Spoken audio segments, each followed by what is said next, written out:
Hi, everybody. Thanks for coming out. We're going to have a conversation, obviously, with Sarah Silverman. You guys just got a chance to watch an episode of I Love You, America with Sarah Silverman, but she's so much more than that. Writer, producer, comedian, actress. Let's bring her out. Emmy winner and now Emmy nominee again, Sarah Silverman.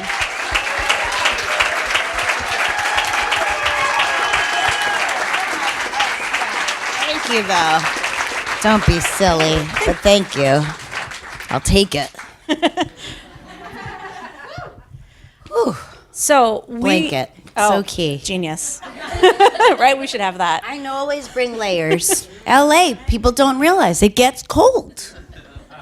I feel as all right, focus. So I want to go back before I Love You, America. I want to start when you were starting to decide to say, I want to do more than just one thing. I don't want to just act. I don't want to just do stand-up. What made you say, I want to be this multi-hyphenate? What was the inspiration? I mean, I don't think of it as a multi-hyphenate as much as odd jobs. And I always think of it like I just do odd jobs. I certainly do not, I wish I did, but like have an empire or so. Like I remember standing years ago with Elizabeth Banks at a party. She goes, why do all the guys have these why don't we do that? And I go, oh. And then she did it. I saw her years later. I go, you really did it. Like she's, but I don't know what my point is. But I never consciously, like I watched her consciously make a choice. And I've seen that with a lot of my friends, a lot of women. And it's so exciting to watch and to see happen.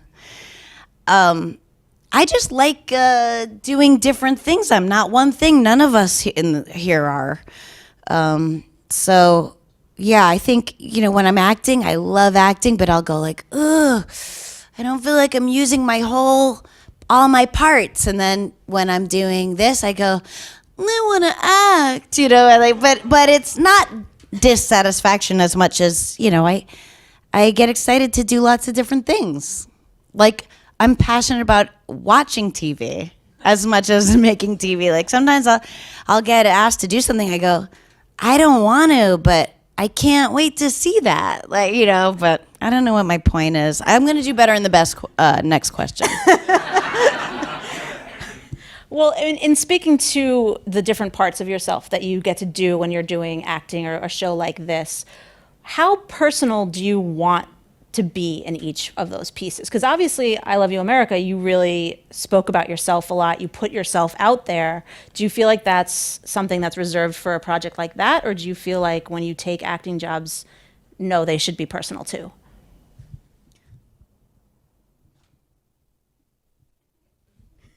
That is a really good question. I mean, certainly with something like this, I used myself as, I'm in middle aged, and I know I look so good, but I'm at a place in my life where I am really excited about. And when I was young, I was too, but I wasn't as conscious about it, growing and changing and being a part of the world as it is and how it changes and how much comedy is not something that's evergreen, and that's always changing. And as a comedian, which I feel like is kind of who I am,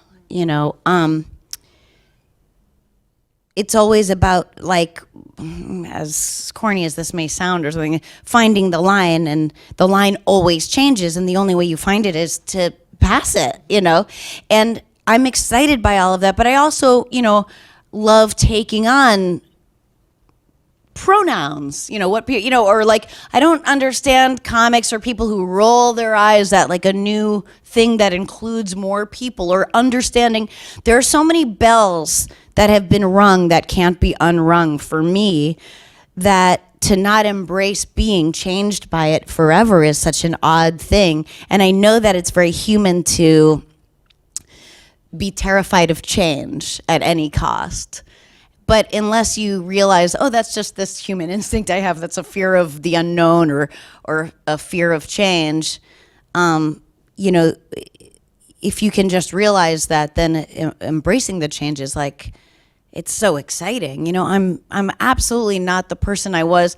I mean, I always say, like, in comedy, you know, if you don't look back at your old stuff and cringe, then you're probably not doing it right, you know, because you're not sticking your neck out. You're not trying to,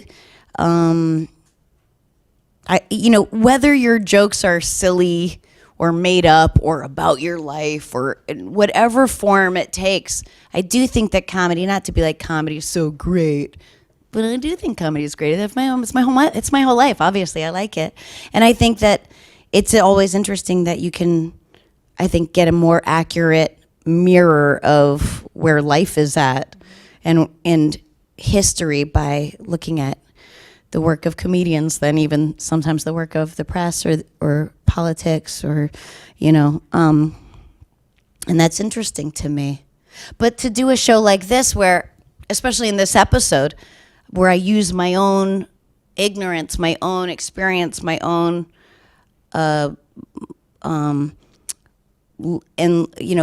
changed, you know, is such a great thing to be able to use. And I think that to do that is such a fine line, because I would always say on the show, this could very easily be wildly indulgent and obnoxious, and I could hate it, you know, or see audiences hate it. And so I was so careful to balance anything like that, any revelations or any like meanness with being real silly and dumb, because that's what makes me laugh, and then being able to you know experience. I was so changed by each episode of this show, you know, starting from the first episode where our first guest was Megan Phelps Roper, who has become a close friend, and she grew up in the Westboro Baptist Church. You know, she left 7 years ago now, you know, and in a lot of, you know, if you watch the Mr. Rogers documentary, I mean, she was there at his funeral with as a 13-year-old with the sign that says God hates fags. That was everything she believed in with her whole heart. And she's fundamentally the same person, believing with her whole heart what she believes. But what she believes has changed, you know, and she has changed.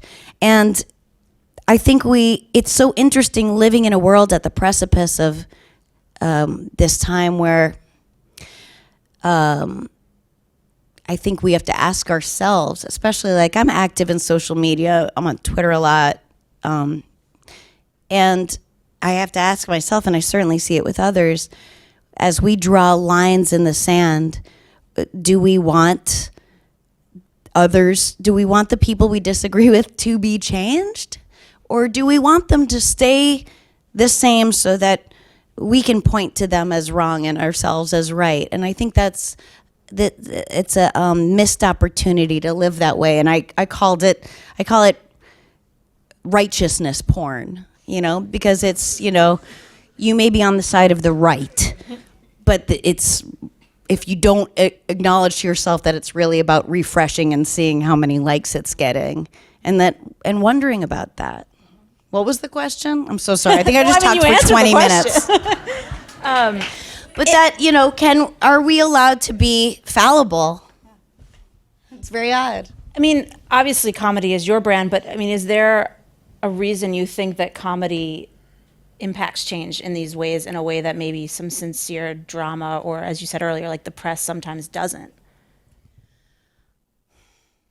I think comedy, even if you're making up a joke, relies more on a deep down way on truth than news or things that need to get clicks in order to survive have. You know what I mean? We're living in a time, like my therapist says, you know, you're either in survival mode or you're thriving.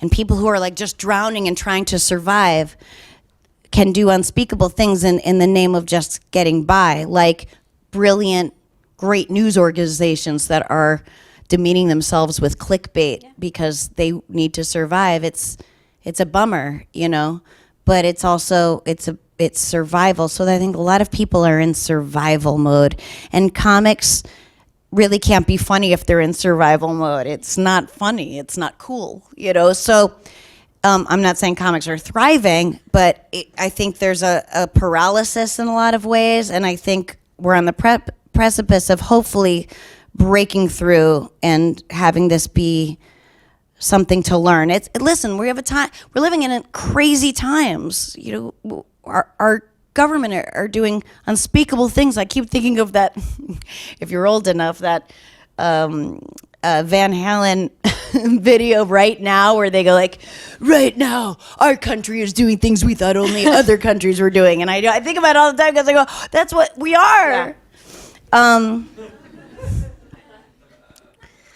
from the 80s. But you don't have to say that like it's a bad thing. I'm from the 80s. I mean, I was born in 70, but it was December.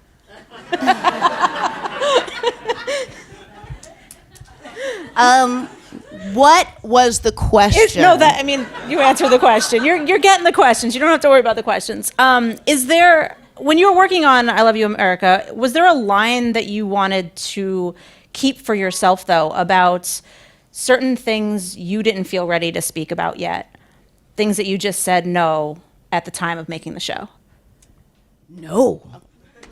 No, I wanted to get to be human and talk about the things I'm learning and the ways in which I'm changing. I mean, oh my gosh, you know, talking to people like Megan, like Christian Picciolini, who was a Nazi skinhead since he was 14, and then for the past 30 years he was changed by others. And what that's about and how he's dedicated his life since to getting people out of hate groups and what hate groups are. I mean, it's important to really know what moves people towards this right now, because we're living in a time where people we know are in them, you know? I mean, boy, I started in comedy with the guy who started the Proud Boys. I mean, it's like a crazy time, you know? I emailed him not long ago. It was very odd. I don't know what I thought I was going to get. I didn't get it, but it was interesting. He responded? Huh? He responded? Yeah, we went back and forth like 6 or 7 times. But ultimately, I just wanted to say, like, because I thought about Christian Picciolini, and I thought about how he was changed, and what his advice which was find someone who doesn't deserve your compassion and give it to them anyway. And it's hard to remember to do that, and it's not always fruitful.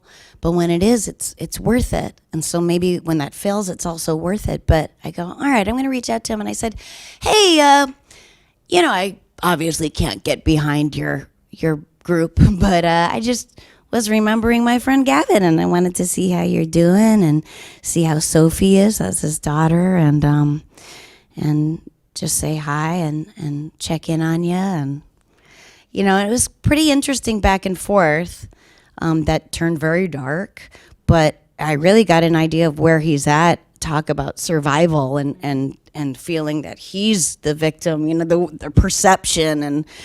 And I just ended it by just saying, you know, I'm not looking to fight with you at all. I just wanted to tell you that I was thinking of you and remembering our good times, and hope that you are okay, you know, but I don't know that it did anything, you know, and I don't feel changed from it per se. But thinking about back to Christian Picciolini, you know, I always think, you know, when there is someone terrible, you know, on social media or here or there who's truly awful in their ideology, I just go, well, ultimately, these people are going towards love. That's what we all do. That's how people go into hate groups. It's community. It's a place where they're accepted. They're going towards love. And I always think, like, is this a Christian Picciolini before picture, you know? Someone had to see, you know, something in him. He had a white power record store that an older black man would come in every day, say nothing, not criticize him, nothing, just buy out his white power records. And one day it moved him so much, and it changed him, you know, slowly. I guess it wasn't one day, but certainly that guy had thought maybe, you know, didn't, you know, I don't know. I've been talking because of getting to do this show, and and wanting to talk about people who have been changed and wanting to be a part of being changed. It changed me. That's a lot of, if I were writing this, I would go like, I need a different word than change. I just said it 3 times. But it is interesting to me, our father, Gregory Boyle, who said, if we don't make peace with our wounds, we'll be tempted to despise the wounded. And I think about that a lot because there are little microcosm versions of that in my life that I see, or even with like parents who recognize something in their children that they hate about themselves, or, it's very interesting. And I see kind of micro and macro versions of it all. It's, so this was an interesting show for me to do. Yeah. And I think we were very conscious of trying to keep it silly as well, so that it didn't become, grandiose or anything. The stuff that changes you isn't some big moment where you feel, where it's in slow motion and there's music that tells you how to feel. It just is stuff that happens, and then the next moment and the next moment, and it's not until you think back on it, or, we don't have those life-changing moments in a split second. Sometimes we do, but it takes perspective to really kind of at all see it. And I don't know what my point is, other than I'm great, and a vote for me is a vote for freedom. Well, when you talk about kind of balancing it with the silly and the things that you love, what was your barometer? Like, how did you find that balance? I think it was just something that in the writer's room we were always aware of. And, I remember being on the way to the airport before the show started and just going like, oh my God, if this isn't silly, it's fucking obnoxious. I suddenly, it hit me all at once. And I'm so glad, because I think I wanted to play with, silliness isn't nothing to me, it's a way to, I think it's just as palatable as anything serious. That's why it kills me, and I'm just all over the place. But I was you in Sacha Baron Cohen's FY for your consideration. Is that what this is? Yes. Oh, yeah. And it makes me crazy that people don't see, first of all, his show, Who is America, was just this so brilliant, and it's just a one-off. So,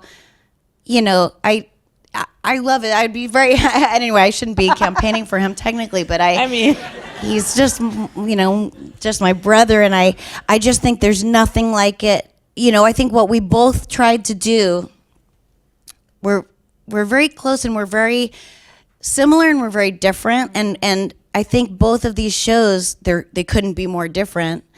But they both are about just trying to get to the truth. And I think the way he got people to tell their truths was so brilliant. Some people, the people who didn't, the people say he tricked me. No, you felt safe, because you thought you were with like-minded people, and you spoke your truth, and that's helpful for the rest of us. That's some real dark stuff, and I think he's such a truth serum for this country, what he did. But also what drives me crazy, because this is SAG, right? Actors, and that nobody sees him or that show as acting. Like, how is he not nominated, or even a glimmer in anyone's eye to be nominated as Best Actor in a Comedy? Like, this is the most high wire acting I've ever seen. There are no take twos. He's completely embodying other people, and it's so odd to me. And I think it's something that's very much seen with comedians as not seen as acting, and even in comedies, or stuff. It's just so odd that it's never, comedies never get Oscars.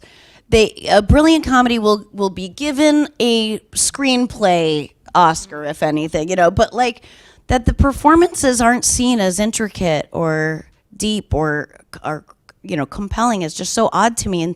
And to watch Who is America and not see that as acting, really, I don't think anybody thinks of it as acting, and it's just so odd to me. Anyway. I don't know why I had went in, but it just, I watch him and I'm blown away, you know? But it's interesting because what you're doing is not acting. Like, you're very much yourself with these people, and they're still opening up to you and being honest with you. And I feel like that is harder in a lot of ways because, as you said, you know, they felt safe with him because they felt like they were like-minded people. They know you're coming in when you went into that anti-abortion. They knew you were coming in not on their side. Do you feel like you have to do more to get them to... No, I have a gift, and I'll tell you what it is. And I figured out what it is. I have a gift that a lot of comedians have, which is, sadly, I desperately want to be liked. So when I go in to talk to people whose ideologies are insanely different than my own, or you know, these people who call themselves survivors of the abortion Holocaust, you know. More than anything, when you're face to face, I want them to like me, and it's sad, but it works well. This is a thing that I should probably work out in therapy that happens to lend itself very well to doing this because, and I think all of us have that to a degree. When you're face to face, it's different. It's harder to be cold or hateful to someone when you're face to face with them, no matter what they stand for, who they are, because when you look into eyes, you see humanity.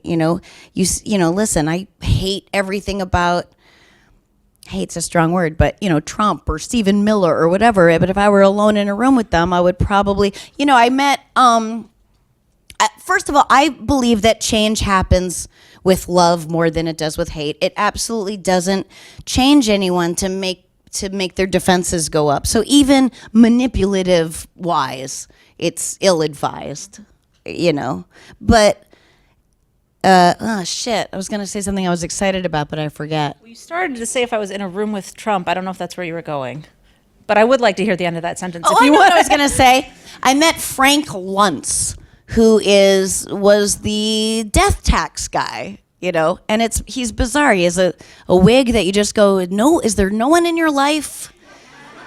It's so odd. But anyway, I met him after a real time with Bill Maher appearance. He was up there and everything, and it is bizarre. It's like you're just trying to not look at the top of his head, but and yet he's impacted the world in such the country in a very negative way. But it was interesting to just go. I said, I don't believe this face came up with the death tax. I won't believe it, And I just think like that just goes farther than icing him or something. I don't know. Was it easier for you to do interviews or to go into situations on the show where you... Sorry, I grabbed your cheek. That's okay. No, it's okay. And I'm sorry I just touched your knee. It's okay.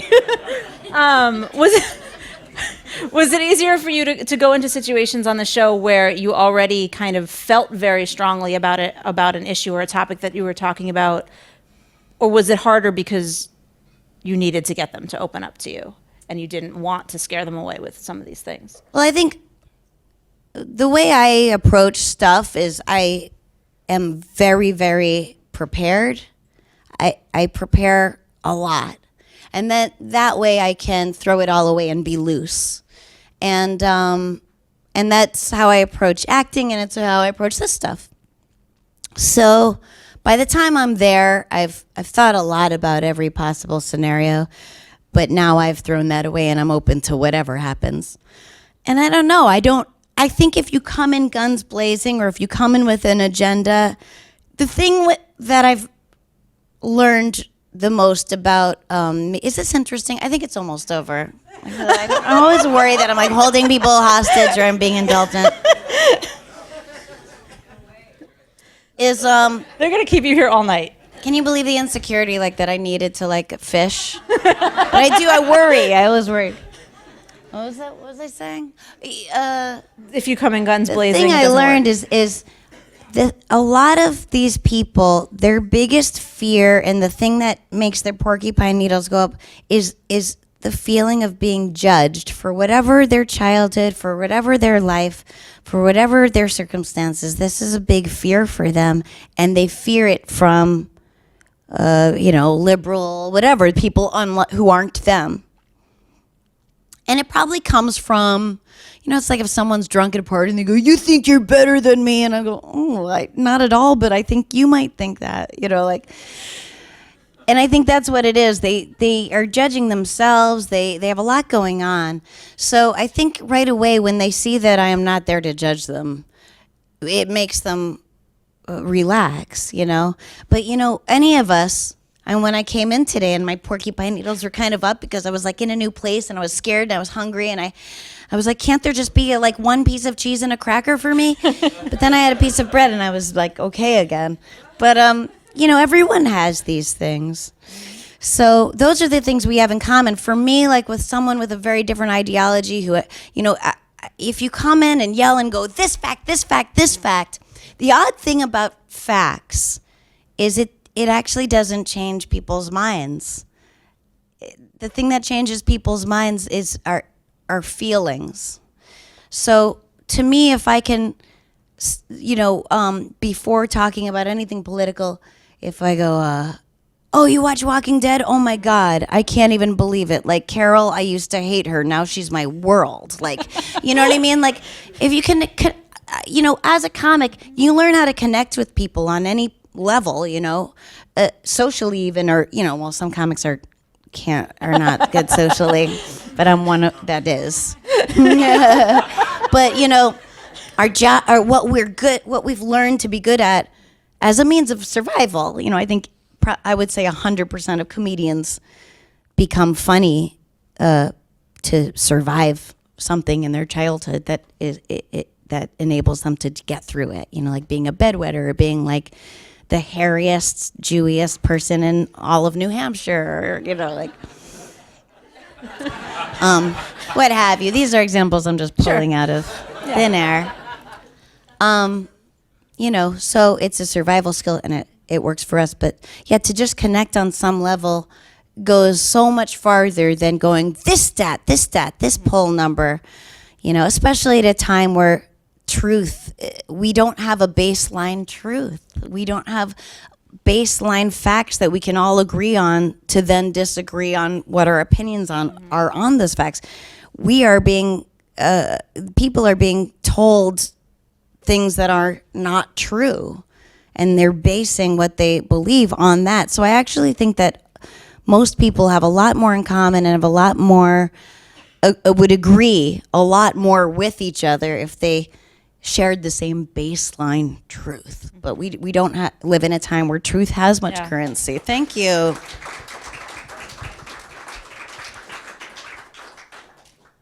And that's why I'm running for student council president. Sorry. I thought you were going to say SAG-AFTRA board. It's a very hot topic right now.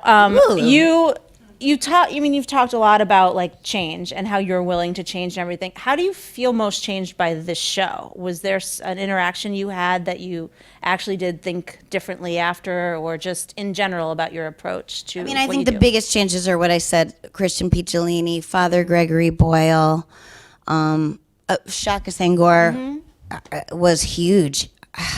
To even imagine his life and then the ways in which he persevered, and to, we always think like, well, how could you have empathy if you've had this experience? But it's interesting how many people who have had experiences like that, if they survive it, the ways in which they survive it is to see it in others, is to see the struggle in other people and to try to make change.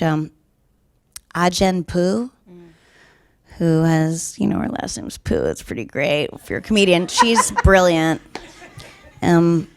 Just talking about care, I don't know. I still, like, duty is, like, always going to be king for me, no matter how political I get. That's the baseline. It's good to have the baseline. Yeah. We did a whole field piece about, we went to a city a tiny town where 80% of the town voted for Trump.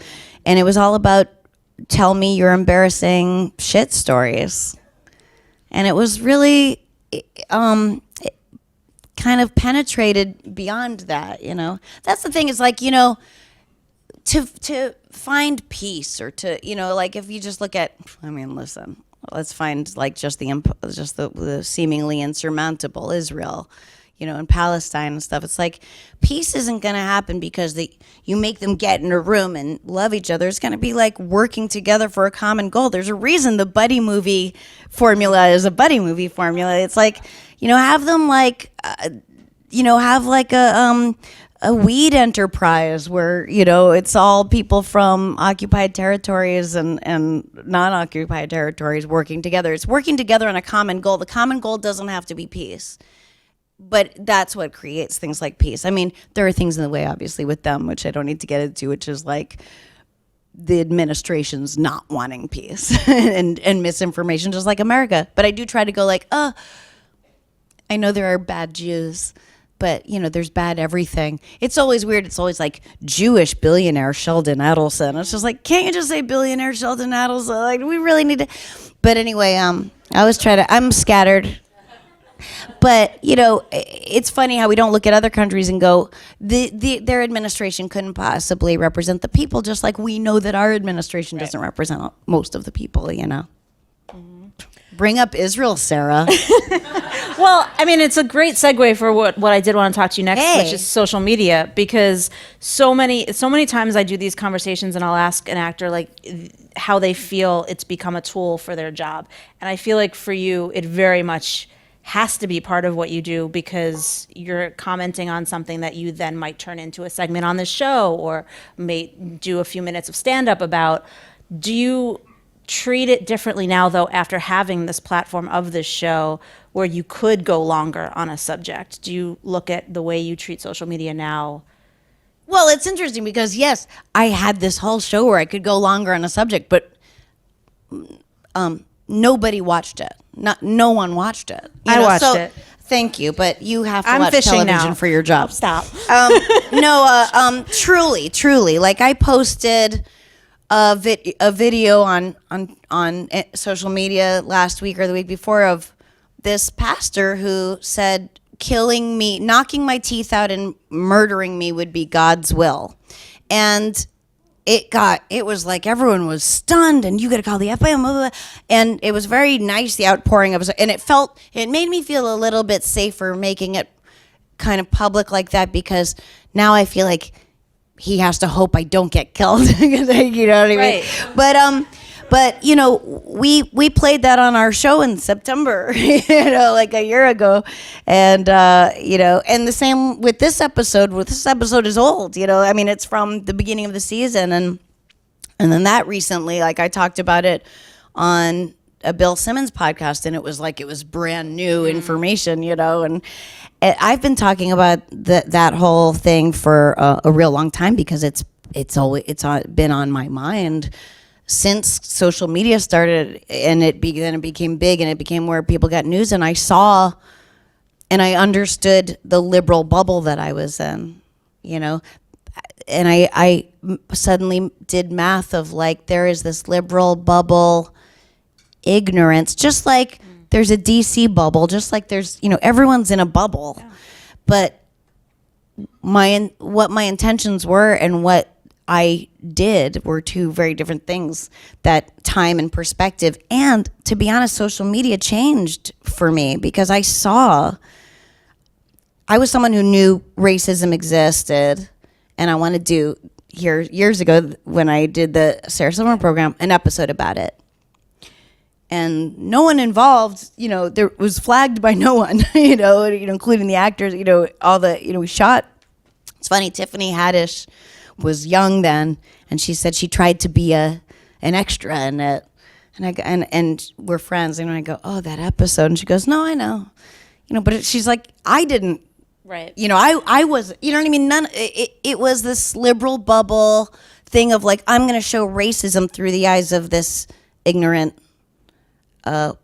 woman in this liberal bubble, and that's what I actually was doing in real life, which I know I say in the monologue, but it did take social media, and I actually say that in the first episode, the cold open, in that song where I was like, unarmed black people are being killed by police on regularly. It's not an epidemic. This is how it's always been. And I'm just understanding that now. And I was ashamed. But all I can really do is just be changed forever. You know, you can't unring that bell. I like that saying because Jack McCoy says it a lot in the second half of Law and Order episodes. You can't unring that bell. That's like but he says it like if the jury's been tainted. Right. Do you advise other performers who maybe aren't in your position where they've had a show like this or do stand up, if they're actors, do you advise them to use social media similarly? Do you say maybe stay out of some of the politics because it can affect the jobs you get? What do you think? I don't advise anybody on anything. I mean, I'm just me. I do think if you're an actor, it's smarter to be mysterious and not have your whole self out there. And, I know that for myself in acting, I've probably been considered for far less things because they go, oh, people feel like they know her. I mean, but also I'm a comedian and that I'm more beholden to because that's just my existence, So I like expressing myself and talking about stuff and all those things that kind of take away from the mystique of an actor. I mean, it's just like when you see an actor who's now famous, but it's always their first thing where you don't know them, that you're like, that person's brilliant. And then you know them, so you judge them on a different scale, And I think that is, so why people go like, oh, there needs to be some sort of mystique. And so I think that's probably smart for actors who their passion is acting and that's what they want and they have a vision for how they want their career to look. I've never planned ahead or had a vision of my career trajectory or anything. I just haven't, and so I just kind of I don't know what the shape it's in until I'm looking back at it, and I try not to look back too much other than in ways that change how I go forward. But, I had a comedian friend call me, and he's not at all political. And he goes, I feel like I'm not talking about, what's going on in the world, and I feel like a fraud, and, should I be, talking? And I go, no, what you do is so important, is there anything more desperately needed than laughter right now? I mean, the comedy I love isn't the comedy I do. I mean, I don't know. It's very odd, but I think that's probably common.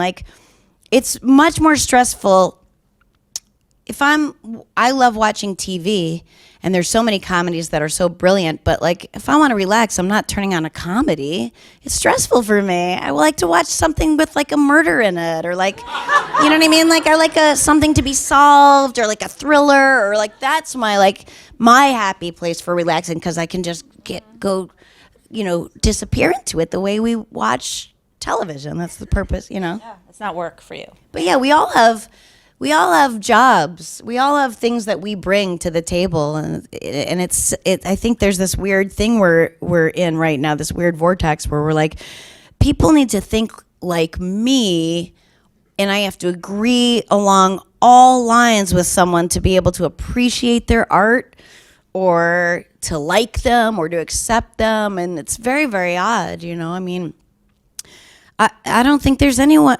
The people I love the most are people I that are not me. That we have different thoughts on things and opinions on things, and we fight about stuff. And I would die for them. They're your family, and I think as much as social media connects us, it divides us very much, and we don't see each other's eyes. Well, I don't know if that's a happy note to end on, I think it is. I want to say thank Ominous? you. True. But that's the time we live in, so that makes sense. Yeah, but I feel, in therapy I go, oh, I'm repeating negative things over and over because it's just, I feel so pounded down by news and everything. And then I came up with something that I can say over and over that still rings true, that is positive. And my friends have taken it on a little bit. I just go, what a time to be alive. Yeah. There you go. It's all in the tone. Well, thank you to Sarah for being here. Thank you for being here.